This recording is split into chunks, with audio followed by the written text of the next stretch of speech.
Adam is looking at this game saying that maybe there are a few tweaks we can go, but they've had the full prep coming into this series, so they don't want to make any drastic changes. So even though I like the idea from LNG to pick the Kennen, maybe go back to the Galio versus what little dive that Rare Adam had, but they're gonna stick to what Leyan's playing. The Azir is gonna be the change here, though.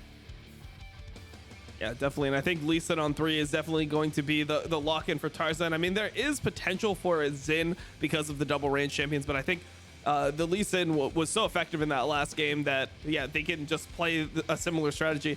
On 4-5 here for RA, I think it's pretty important that they ban out some of these other champions that could potentially combo with the engage that LNG has so far. So the Galio wasn't super effective in game 1. I didn't feel like Icon was that good on it, but the champion does fit what LNG wants to do here pretty well. So I would think that RA would definitely consider a Galio ban here if possible. They might be actually trying to bait LNG to pick the Galio just because Azir, it feels really bad to play Galio into the Azir unless if you find like a Lee Sin already deep into a fight, just because of the ulti that Azir has, also Varus ulti. I think Rare Adam has a lot of tools to make it difficult for Icon to play the game as it. So maybe a Syndra pick would be something he'd want to go towards. So that's what I'd be looking for if I'm LNG, just to change it up a little bit. Well, let's see a bit, because we've got support bans on the side of LNG. Rare Adam, the same here with the Thresh, so we are just targeting our Lwandy and Hung's pool. I think something like the Alistar for Hung as well, if we are going down that path, is going to be big. We still don't have one solo laner from each side, depending on where the Viego goes. Still looking for a potential jungler if we swing it the other way. Yeah, and I think that with RA strategy here, it seems like they will be going for more of a standardized top laner. A tankier utility-based top laner, I think, would fit their comp a lot better now that they have the Azir to do insane damage in late-game team fights. They have that consistent damage available. Yeah, I mean, I think that is going to be the pick that is going to be looked at here. One thing that's interesting is that Rakan is still up, so maybe we see like Braum and Rakan be picked in this situation. I think that would be a really interesting pick for either team to go for here. You mentioned it, there's Rakan getting flexed around. I do like that Rare Adam's final ban is towards the Rise. Icon's most played towards regular season, and it's been the champion who's flourished on the most for this split, Raz. Yeah, and I wonder what if the Rakan does get picked up by Lwandy, what Hung would go for. Alistar isn't a bad pick here. It can tank up a lot of the the hurt that Kennen goes in for when he gets a fight, and in general also can like provide a lot of pressure and make it difficult for Light to walk up. Oh yeah, my bad. You're right. It's actually the first ban, so I would say a team fighting tank just to start of a fight. I know he's going between Rell and Nautilus. I prefer Rell here, so yeah, gets locked in. Oh, and we have to see here if there is a tank top laner potentially picked up. I mean, tanks are not normally like the best into Kennen, but I think that when you're playing a game like this, you just want to have more options to pretty much stonewall the top lane, not have to fight that much, and then just be able to provide some utility. So this is actually interesting. Jarvan being hovered could potentially be Jarvan jungle Viego top here. Okay, well, if it is, that means Cube goes back to playing similar to what he played in game 1, right? Something that has carry potential. Dom, I know you were saying, especially in your stream, that, Cube versus Arley, he was playing something carrying. Arley was challenging him, and Cube didn't really get off a really good laning phase. So once again, it sets up Arley for a bit of success here, because Icon's played Kennen mid before, Raz. Exactly. So Icon is one of the few mids, him and Doomby have played Kennen mid before. I do think Syndra would be nice, but no, it's going to go Jax top lane for Ale, Kennen mid for Icon. Compositionally, I think this is really good for LNG, because you have now multiple targets, J4 and Viego, that wants to dive into you, I guess Rell as well, so the Kennen is going to give a lot of space for Light, same with the Lwandy. And then Ale can just play on sides against what Cube has to offer. So I'm pretty sure that's going to be a Viego top lane, but we have 15 seconds to see if the switch happens. 15 seconds to find out who's going to be getting top lane here for RA as well. Right now, the Viego is there. Welcome everybody back to the caster desk as we head towards game number 2 here. And imagine the scenario. You get creative in the draft, you counter pick with a Jarvan top lane, and then you get bamboozled and Kennen goes goes mid. Kennen's just in the mid lane. It's funny because we were here on the desk, and as soon as the Jarvan got hovered, I'm like, so for context, guys, I'm a bit of a Kennen one-trick. Back in the day, not anymore. I've expanded my horizons to the jungle. But like, Jarvan top lane with Aerie is like a legitimate counter pick into the Kennen with like your flag and your Q. You just sort of poke Kennen out of the lane, and you're playing a melee versus range matchup, but Jarvan might as well be ranged because his abilities just literally outrange you. But now, going up against the Jax, I think Dom sort of talked about it on the desk a little bit. It's not as fun of a matchup. When Jax has the E, it can be pretty painful, and any trading is going to go very nicely for Ale, and you're seeing a bit of an example of that already, with even Cube having to go W at level 1, a bit of a difference than if you're playing against a range Kennen. And this isn't the first time we've seen this kind of Kennen flex coming through for Icon as well, right? We saw it in our playoffs previously where he played into the Aurelia in that mid lane, but we're going to get it up against the range matchup in the Azir now. Azir going to have a little bit more of a little bit of a better time than the Aurelia did at that stage because you're going to have that long range. You can actually poke out the Kennen. Kind of do, honestly, what you were talking about with the Jarvan, right? Just poke this Kennen out of lane. Exactly. And one of the biggest problems with Kennen, and the reason why you see him top lane as opposed to mid lane, is his wave clear is not good at all, right? If you want to clear waves and hit multiple targets, you have to use your E, which puts you melee range inside of a lot of ranged abilities. That's why he usually is going to work much better against melee champions as opposed to mid lane champions. You can see from level 1, Azir with the AoE on the soldiers, those auto attacks can very easily keep Kennen locked under his tower. Okay, so we've got a weird mid and top lane matchup. What does that mean for the early game in this one? Because, you know, you see things like the Azir, you instantly think, oh, late game team composition. It feels like RA have tools before that point. Yeah, I mean, you've got the opportunity here to like shove him mid, start to look for this early priorities, trying to like at least keep Leyan safe, right? Because we're seeing a very similar jungle matchup here where Tarzan, if he can find these early skirmishes or these early duels against Leyan, he's in a phenomenal spot. It's actually Leyan. I'm gonna see if he can go in and invade here. Smite's available for both of the junglers. It's going to be the 50-50. Leyan trying to force him away. An auto and a smite might do the trick here. Red buff tick, get away! It is Tarzan that gets it. King of the jungle and now goes for a 1v1. He's level 3 on the level 2 of Leyan, but he's still losing this trade. Can't even get autos in. Yeah, the problem there too is FoFo was already on the move up, and I think Icon had to drop a couple of minions in mid lane as well. So Tarzan, you know, skill, easy, won the 50-50, secured that, but I feel like from the draft 2 games around, it's been tough for him.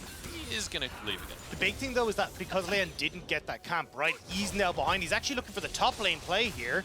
Ale just jumped in with the leap strike as well. He's going to face check straight onto Leyan, and he's going to go for the... He's like, bring it on, bro. I'll take you down.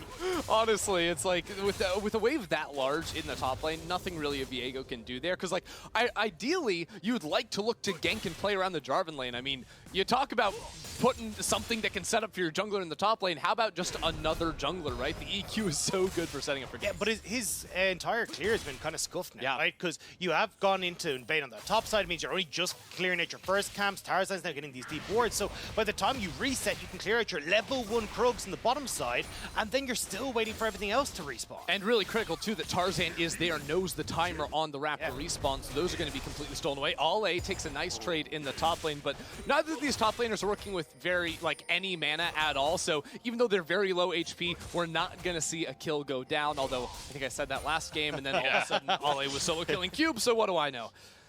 It definitely feels like this is the kind of top lane matchup that is volatile enough that we could see these players going at it regardless. As I say that, Ale goes in, gets the stun, gets the W, and gets on at it. This type of situation, though, is perfect for Ale. Like, he has loved the Camille, he's loved the Jax. These have been his 2 kind of iconic picks, even back when he was natural.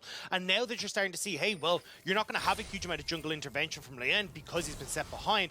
Ale can't take over, and we know what he's able to do in these side lanes on picks like these Jax. All right, so with the Jax being strong in the top lane for him, I'm looking at supports now because the bot lane for LNG got back to base first. Lwandy, he's running to the top side of the map, not even around bot. And it does look like there's a good timer to set up for a gank. No level 6 for the Kennen, but has the CC. See ya. FoFo just has to use some mana to get the escape out there. But what this gank does do is, see, it allows Kennen to actually use his E, so he can actually clear this wave faster because he got the quick assist from Lwandy in the mid lane. It's not necessarily about getting the kill. That would have been great, or a flash, but really just allowing this Kennen to clear away the wave and get back to base. And that WEQ combo is a hell of a lot of mana in the early stages. Cute little trade here from Ale. He's still losing this trade, it feels like, but the mechanics were nice at very least. The little sidestep on the flag and drag.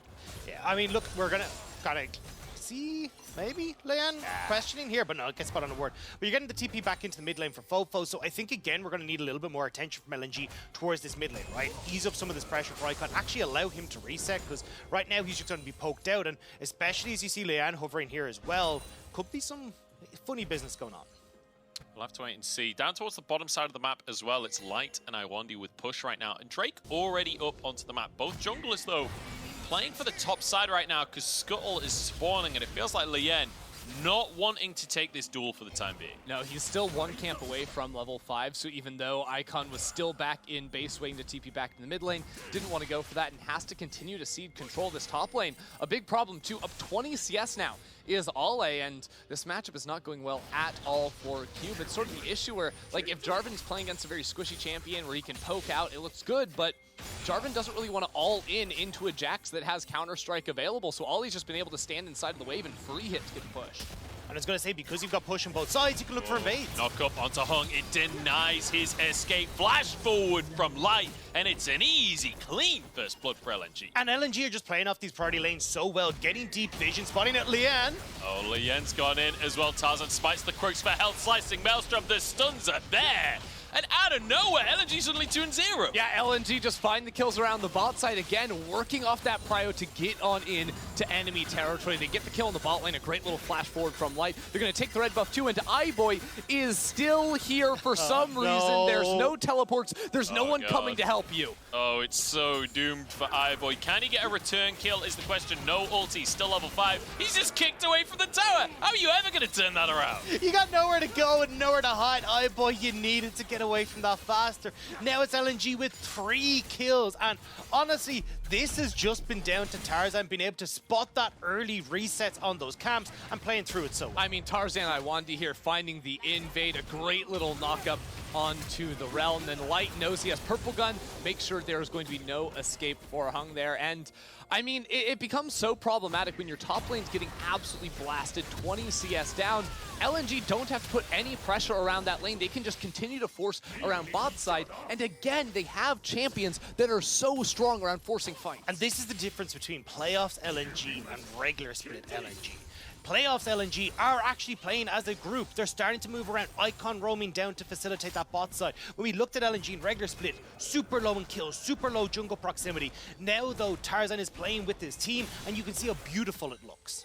And I just want to quickly point something out on the scoreboard here. We've got 3 kills on the board for LNG. 2 of them are in the pocket of Aphelios. He's already got a Gale Force. We're 8 minutes into the game and Aphelios has a Gale Force. At 8 minutes, look, you took the words right out of my mouth. It is disturbing seeing that on the bot side of the map, because you saw how insane Light was in game number 1 on that Aphelios. And this time, iBoy's on a Varus. That is not the same type of hyper carry, solo carry potential that the Jinx was to try and match Light later on. I feel like LNG are even more set up for success this time. Nice job from Leyan here though, right? You spot Ale's gone for the reset, starts up this rift, and it'll actually be able to take it away, because when you've got Light with this Gale Force, when you've got such a big lead, you'd love to power through it.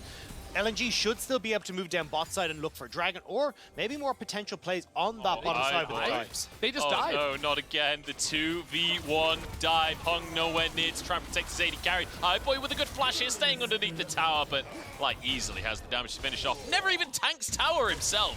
And now trades up at the top side. Ulti comes out from Cube and immediately changes his mind. He's like, hang on a second. I have never seen someone say sorry so quick. I didn't mean it. No, it's just I turned a little bit too quickly on a hitch. I'm sorry. Oh man, Cube just gives up the throne after that one. Complete disaster. And well, down 20 CS. There's a Herald in the pockets of Leyan, but there's Tarzan also running towards the top side.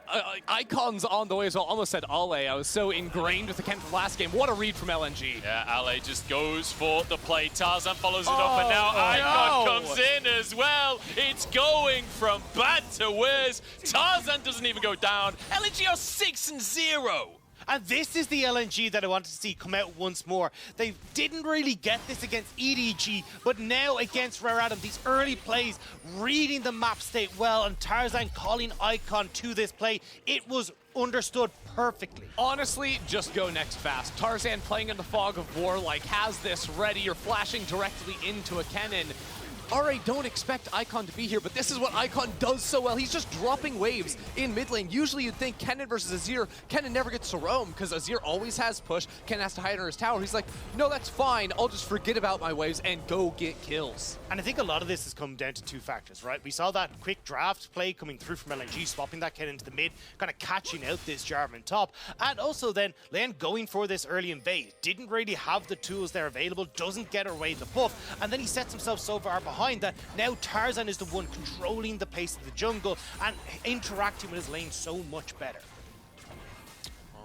We kind of reset for a second here, and Drake is up on the map. Herald already taken. Oh, Tarzan finds a way in the bottom side. iBoy goes down again. And it feels like he cannot catch a break in this game. Tarzan wants a little bit more. Leyan has arrived, but there's nothing he can do. Tarzan is just monstrous. This is his jungle. He was brought up here by the monkeys, and he's not going down without a fight. Lwandy there to help him out, kicking the ball away. Look, there's only 2 plates left in this bottom side already. Honestly, 2 more than I would be expecting at this point. Like, LNG are showing mercy by allowing them to hold on to their tower. Eventually, they're going to decide to take the Infernal Drake, but not until they get some more fights. Again, RA would expect them to be on that objective, but LNG continue to try and force fights. Yeah, they want to get onto FoFo. Good Emperors to buy it here, but the rest of the team can move in. FoFo forced to flash. Ale onto Leyan as well, and I will say, Ale is not afraid of any fight. Light trying to force the tower here, and maybe a 1v1 with iBoy. The TP coming in from FoFo. Light against the world, and he's got enough shotguns to do it. iBoy just gets shredded. The light, the way, the truth is slicing Maelstrom, LNG, flawless game as they go 10-4-0. You know the worst part about all of this? Is RA still have to wait 2.5 minutes to legally surrender. Yeah, this is a rare performance coming out from LNG and RA. I mean, what can you say at this point? How do you mentally come back from this kind of performance? I don't know if you can. I mean, you get this like one-man play coming through from Light, even have the TP in the back coming through from Harry, but Light's just like, cool. I mean, look at the amount of shock groups. He's a carrier from StarCraft. He's just destroying iBoy. It was at this moment that iBoy knew he messed up. Record scratch. Yep, that's me. You're probably wondering how I got here. Yeah, this one's getting a little bit silly, and Cube might be in the wrong spot here because Light has no mercy. That took like 4 auto attacks to kill the enemy top laner. You're meant to not be as strong as them at this point again, he's trapped in his own thing. Ale now is jumping onto they've iBoy. They've swapped. They each just kill each other's laners. Ale and Light just swapping around. What do you do? Light has a Gale Force and a Collector at 13 minutes. He's legendary before turret plates have fallen, and Ale can probably win this 1v3. This is absolutely insane. I feel like I'm witnessing a pub stomp right now. And all right, they can't even answer. They can't even get onto Ale on the bottom side. In the meantime, Light is pushing a tier 2. I will say though, this is like not only incredible from LNG, but something we brought up, right, is like Herrera in game number 1. Laning phase is not going so hot for them. Game number 2, we're seeing the same thing. Tarzan does not care. He just wants the tower. He just wants to kick him off. I made a mistake. It was a little, my vision's not so good, so Light isn't legendary, but he might as well be. He's a bit of a legend. I mean, to be honest, he's a legend. I'm not sure if it's not like Kilimanjaro in Halo, you know, where people know all of the different numbers. I couldn't have told you how many kills Legendary is, honestly. I don't know what you're talking. I don't know this Halo thing. I'm No, sorry. I have to come 7 clean. kills. It's like triple, overkill, no, Quadra-kill, pentakill. Killtacular. Doesn't matter. Philistines, all of you. I mean, I keep on. It's like reflex at this point is a play-by-play for me to go, let's talk about what's happening in the game right now. But what's happening in the game right now, you know what? I'm not sure it's like bullying. allowed to be talked it's about. a little bit of bullying. I have something more important, okay? So I did get some feedback after yesterday's cast, RNG versus WE, that I was not pronouncing one of the teams correctly. And I was told that Dagda could help me. So it's RNG, right? Yeah, it's the 3 letters, RNG. R and... RNG. There's a silent O at the start. Like a citrus? I'm confused. Yeah. I don't understand. We're saying the same thing. RNG. RNG. No, I feel like you're definitely saying something different. No, guys, it's LNG. Oh. That's where you're getting confused. Thanks, there. Mudge. Different Thanks, team, Mudge. different team. Right, into the mid lane. Light taking out the tier 1 tower here. Herald happening at the same time. It's almost a kill a minute so far for LNG. And the most impressive part is they're getting a kill a minute without conceding a singular death. That is something special. I mean, this is just nasty. Like, it's genuinely funny. And look, I mean, you've already got full control. So now, right now, your side lanes are already in, allies pushing in. You've got Icon is now on this top side. You try to fight. Lwandy's going to go find you. Oh no. Just Look at Icon's point. He is not afraid. Quickness in the knockup, so they're slicing Maelstrom. It's just on the edge, but Tarzan, that'll do it for him. The kick in, the Moonlight Vigil, the Graviton. There is so much CC, but the perfect game is gone. They got themselves a kill. iBoy, 1-5, and it's the best scoreline he's had all game. Now onto the tier 2 in the mid lane as Ally tries to go for the 1v1. He is not afraid of anything. Leyan can do nothing. Oh my word. LNG just continuing to run on through here. 10,000 gold for the squad, taking away camps, taking away lives, taking away towers. But you know what? Rare Adam, they got theirs. They got one. They did. iBoy did his job. I will say, I feel like at this stage, after watching Tarzan obliterate Rare Adam in this fight, maybe you ban the Lee Sin. Because this kick was nasty, setting up for that perfect double Moonlight Vigil. And as well, like, he's been in full control since the second this game started. Or, and hear me out, pick it. Your blue side Might be onto something. could be onto something there. Feels like Lee Sin has had more influence than Viego, but maybe it's the player, not the pick. Perhaps could be the case here is LNG will not let Leyan have anything. Has to smite away his wolf, but Lwandy now can jump in. There is no tier 2, remember. He has no towers to protect him. But, I mean, look, you can see how well LNG are doing, and especially for Tarzan, right? Like, this guy, if he wins this series, will then go on to face WE. If he beats WE, he goes into play-ins with Chovy. We get the reunited game where these two players can end up facing off against each other in playoffs. Like, there's so much for LNG kind of like to work towards, especially since it's only really Tarzan who's gone to Worlds before. So how much will this series mean, especially when you're having performances like this? Not to mention, if you can make it far enough through Worlds, reunited with Viper as well. There's a lot of reunions going on when we get to the Maybe a World bit of bad blood at this stage as well. it's becoming a competition of who can make it further. Right now, though, I just want to point out, we've not really talked about the gold. We've talked about the kills a lot, but there's a 10,000 gold lead for LNG. At this point, I thought about bringing up the idea that they stalled out a little bit in game number 1. If they stall out with a 10k gold lead, that is like monumental Honestly, levels of failure. Yeah, if you throw this game, I don't even think we play the rest of the series. I think you just say LNG are not invited to Worlds. Like, it's just, you're going to win this. You're going to win this. Light has 3 items, by the way. Has that, has the Runons now completed, so it is looking very nice. Nice for him on the bot side of the map. Yeah, it's looking pretty good. How's your predictions looking, though? Well, that's a good question. I said it would go all 5 games, and I do need LNG to win 2 games, right, to make my prediction correct. So it's actually on track. It's on track. Oh, I thought you went Rare Adam. Okay. No, I did go Rare Adam. Oh. But I need LNG. It was a 3-2. He was predicting the reverse sweep. Yeah. Obviously. Keep it spicy. Obviously. See, well, I predicted 3-0 for LNG. Okay, I'm not gonna lie. I'm not gonna lie. It's Okay. looking pretty good right now. As they drop the Herald in the bottom lane, they don't even need the Herald. The tower's already gone. I'm ready Or for it can dancing. even charge. Pre-20. Yeah. Oh, it could be. It's very possible, honestly. 45 seconds to Still make full it that HP. pre-20 win. The Herald full HP, it should be able to get at least one my. charge off. The all-in comes through my. Moonlight Vigil onto the team as well. Gale falls forward from Light. He's going aggro in this one. Trapped inside the Cataclysm, forced away. No, Herald Shelly! went down. It's a disaster. They can't finish the game. Honestly, that's the only objective that Rare Adam had a hope of doing, was stopping that from being the Dancing Herald. That became the new objective in and of itself. Yeah. Shelly denied. No disco today. But hey, they got an inhib. Now we bring up the case study. The early inhib. Was it worth it? Get the calculators out, everyone. I want to see some math Somebody in call chat Freak, right now. call Medic. We need to get them in here. Oh my word, that's a good one right there. I love it. I actually, there's a more important question to me personally. Like, let's imagine that RA hadn't gotten a kill or a tower.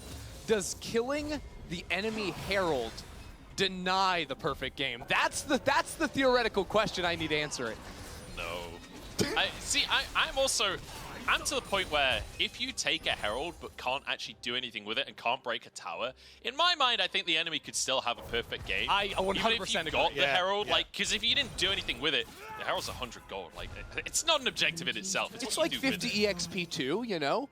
Well, when you say it like that.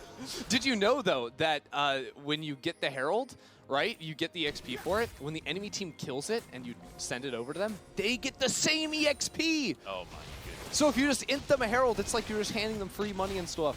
Well, in game number 1, we criticized LNG for not pulling the trigger on the Baron. Game number 2, RA literally don't exist. So pulling the trigger on the Baron isn't quite as scary of a concept. They're going to be able to just shred this one. It's 21 minutes. You're There's not wrong. not even a whiff of a contest here. Yeah, I mean, how do you what? Like, I don't even know how to continue on at this point. Like, it's just the slow demise, and yeah. Look, this is where, if this was a Valorant cast, I would say, oh, this just wasn't RA's map choice, you know? So, like, they were expecting... RA are ecoing. Yeah, this is an eco This round is an for eco RA. round. The entire game's an eco round. Oh, no. All right, FoFo. He's got some autos in. He didn't do much, but he did it. Into the mid lane we go. And LNG just trying to finish things off, honestly. Oh. Bit of a whiff. You know, we saw him whiff in the last game, and then it got close. It's sending a message. It's like, I don't even need this right now, lads. Right, look, right. Look, now's your chance. Trying to bait them in. It's actually just 5 health. Oh my god. How is iBoy low HP? What, is that just caliber? Yeah, yeah. That's just been his natural It was just a state. green. Yeah, that's his comfort zone, trust me. It's definitely his comfort zone. He did get the kill when he was low HP, if you think about it, so True. that's a big one. All right, towers being chipped away. Wait, I've just noticed the level difference between Light and iBoy. He's Don't- 3 don't- levels don't behind. look at that. So even at full HP, he's still low HP by comparison. It's so rough. Oh god. Icon's gonna get the nastiest flank you've ever seen, by the way, if they try to defend their towers. It's a 5-man Kennen ult. Yeah. And he has this- Zhonya's. Oh boy, this could be brutal. Tarzan goes in. He is going to be stunned up, but he gets the flash anyway. Now Icon into the back line as well. Leyan trying to survive, but Tarzan will not let anyone go. It's 3 more for LNG, and well, FoFo, the Emperor's Divide is just going to keep him alive as they go to the Nexus. iBoy, he's not even safe on his fountain at this point. This was maybe the most dominant game we've seen in the whole of the split of the LPL. iBoy sold all his items. I don't Just blame like him. tears, yeah. I mean, Oh no, go next fast. yeah, I mean, you just kind of got to write that one off. At least you had a little bit of time as a rare Adam to, like, get yourself out of the headspace. You got to laugh it off, get yourself ready for game 3, because that one was done and dusted within a few minutes. That's the face of a man that got bamboozled in draft right there. He thought he had the counter pick. How wrong he was. Honestly, like, the Kennen going into mid lane, I absolutely loved. And the way LNG just played the map from start to finish, like, top lane has been just the largest gap I've ever seen. Like, there hasn't been that many solo kills, actually, but it's just been, like, 20, 30 CS this game, solo kills in the last one. It's been monstrous. And then LNG, with the roaming of Icon, the playmaking of Tarzan and Lwandy, they're just getting 1 million kills. And it just feels like they've always just had an answer, right? Because when you look towards Cube specifically, like we talked about, look, I think he's like 1 in 5 on the Jace this split. You then get the counter pick coming through with the Jack suddenly going up towards that top lane as well. So it's just been non-stop where Allies just had the better opportunities for it. And now you're starting to move into, well, Tarzan stepping up massively as well, being able to play through the priority that they had in 2 of those lanes, just kind of sucked all the life out of Rare Atom. And the question you have to come back to is, like, Rare Atom, the identity of this team was that they win the laning phase, use that advantage, and then take over a game. Well, when you're not winning the laning phase, what's the next step here? How do you actually find Get an yourself a advantage win? and take over the game, obviously. It's so simple. You just win a miracle fight, I guess. Yeah, I mean, I just feel bad for FoFo at this stage because I feel like he's picking something like an Azir. You don't have time for an Azir. Like, he never got to exist in the game. He was pressing tab and realized both of his side lanes had completely collapsed by the time he would be able to do it. And that's the thing, right? Is that, like, Light and Lwandy are winning the bot lane, which I didn't really expect coming into this. iBoy has been so strong with Hung on that bot side of the map, and so now you're missing out on that. Lwandy is roaming more as well, so he's having more of an impact on the map. Then you look at your top side is falling apart. Like, no matter what FoFo does, the whole map's on fire, and he's kind of sitting there going, lads, just give me some sort of Just chill. Honestly, for Rare Adam, I just think they need like early game fighting because they've gone for like champions that should in theory have like push, right? Like Azir, the Jarvan as like an answer into the Kennen. Like they went for some sort of counter picks there, but then they have like Viego versus Lee Sin. Viego tries to invade, then misses the smite fight and is forced out of the jungle. They need a jungler that can fight with champions that can fight. And it's also a case of like, why are they the ones banning the Aurelia? It's not like we've seen a huge amount of that from LNG. I want to see FoFo on the Aurelia. I want to see them drop that Aurelia ban away this Lee Sin, give yourselves a better jungle matchup, or take away the Lee Sin,